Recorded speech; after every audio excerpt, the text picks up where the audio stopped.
भारत के महान ग्रंथ और काव्यों का संपूर्ण ज्ञान सुनने के लिए सब्सक्राइब करें जेके ज्ञानपुंज चैनल। प्रिय भक्तजनों, आज हम छठी देवी माँ कात्यायनी की पवित्र कथा और सातवीं देवी माँ कालरात्रि की पवित्र कथा को आप सभी को श्रवण करने जा रहे हैं और साथ में माँ कालरात्रि के व्रत विधि में क्या क्या चीज का उपयोग करना चाहिए जिससे माँ कालरात्रि प्रसन्न हो, वह विधि भी बताएंगे। पहले माँ दुर्गा की छठी शक्ति है कात्यायनी देवी की कथा सुने। माँ कात्यायनी देवी की अपार कृपा प्राप्त होगी। नवरात्रि में छठे दिन माँ कात्यायनी की पूजा की जाती है। इनकी उपासना और आराधना से भक्तों को बड़ी आसानी से अर्थ, धर्म, काम और मोक्ष चारों फलों की प्राप्ति होती है। उसके रोग, शोक, संताप और भय नष्ट हो जाते हैं। जन्मों के समस्त पाप भी नष्ट हो जाते हैं। इस देवी को नवरात्रि में छठे दिन पूजा जाता है। कात्य गोत्र में विश्व प्रसिद्ध महर्षि कात्यायन ने भगवती पराम्बा की उपासना की, कठिन तपस्या की। उनकी इच्छा थी कि उन्हें पुत्री प्राप्त हो। मां भगवती ने उनके घर पुत्री के रूप में जन्म लिया, इसलिए यह देवी कात्यायनी कहलाई। इनका गुण शोध कार्य है, इसीलिए इस वैज्ञानिक युग में कात्यायनी का महत्व सर्वाधिक हो जाता है।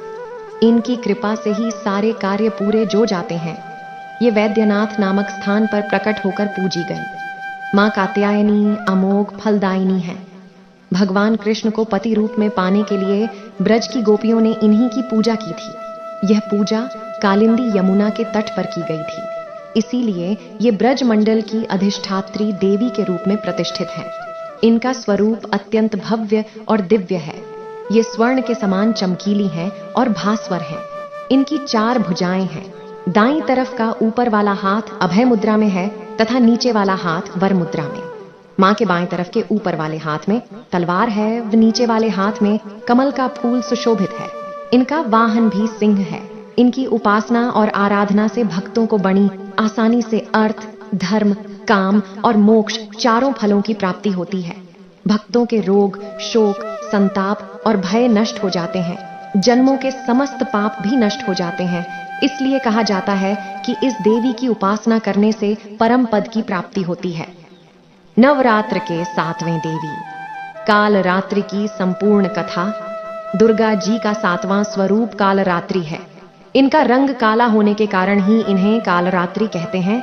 असुरों के राजा रक्तबीज का वध करने के लिए देवी दुर्गा ने अपने तेज से इन्हें उत्पन्न किया था। इनकी पूजा शुभ फलदायी होने के कारण इन्हें शुभंकारी भी कहते हैं। कथा के अनुसार दैत्य शुंभ, निशुंभ और रक्तबीज ने तीनों लोकों में हाहाकार मचा रखा था। इससे चिंतित होकर सभी देवतागण शिव जी के पास गए। शिव जी ने देवी पार्वती से राक्षसों का वध कर अपने भक्तों की रक्षा करने को कहा। शिव जी की बात मानकर पार्वती जी ने दुर्गा का रूप धारण किया तथा शुंभ निशुंभ का वध कर दिया। परंतु जैसे ही दुर्गा जी ने रक्त बीज को मारा, उसके शरीर से निकले रक्त से लाखों रक्त बीज उत्पन्न हो गए। इसे देख दुर्गा जी ने अपने तेज से कालरात्रि को उत्पन्न किया। इसके बाद जब दुर्गा जी ने रक्त बीज को मारा तो उसके शरीर से निकलने वाले रक्त को कालरात्रि ने अपने मुख में भर लिया और सबका गला काटते हुए रक्त बीज का वध कर दिया। नवरात्रि के 7वें दिन इनकी पूजा और अर्चना की जाती है। इस दिन साधक को अपना चित्त भानु चक्र मध्य ललाट में स्थिर कर साधना करनी चाहिए। भक्तों द्वारा इनकी पूजा के उपरांत उसके सभी दुख संताप भगवती हर लेती है, दुश्मनों का नाश करती है तथा मनोवांछित फल प्रदान कर उपासक को संतुष्ट करती हैं। माता कालरात्रि की व्रत विधि कुछ इस प्रकार है। साफ और स्वच्छ कपड़े पहनकर कलश पूजा करनी चाहिए। इसके बाद सभी देवताओं की पूजा के बाद मां कालरात्रि की पूजा भी करनी चाहिए। लाल चंपा के फूलों से मां प्रसन्न होती है। दूध, खीर या अन्य मीठे प्रसाद का भोग लगाना चाहिए। लाल चंदन, केसर, कुमकुम आदि से मां को तिलक लगाएं, अक्षत चढ़ाएं और मां के सामने सुगंधित धूप और अगरबत्ती आदि भी लगाएं। तंत्र साधना के लिए नवरात्रि के 7वें दिन का विशेष महत्व होता है। कई तांत्रिक और साधक इस दिन का खास इंतजार करते हैं। दानव, दैत्य, राक्षस, भूत, प्रेत आदि इनके स्मरण मात्र से ही भयभीत होकर भाग जाते हैं। कालरात्रि ग्रह बाधाओं को भी दूर करने वाली है। अतः इनके उपासकों को अग्नि भय, जल भय, जंतु भय, शत्रु भय, रात्रि भय आदि कभी नहीं होते। इनकी कृपा से वह सर्वथा भय मुक्त हो जाता है।